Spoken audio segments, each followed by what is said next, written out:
Ayan na yun. Ilagay ko yung bawang, sibuyas, kamatis, and mga panika. Ayan, kumukulo na. So, ilalagay ko na itong gulay. Ang gulay.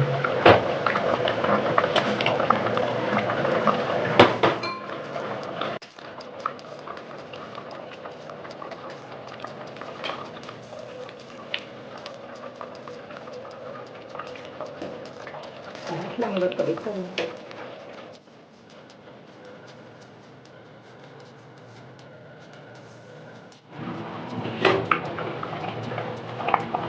Pwede na ito.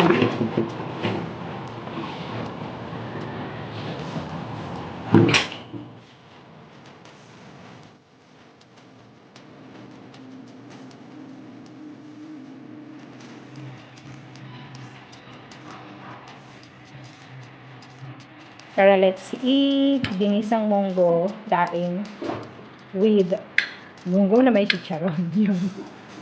Thank you for watching. Have a good day. God bless.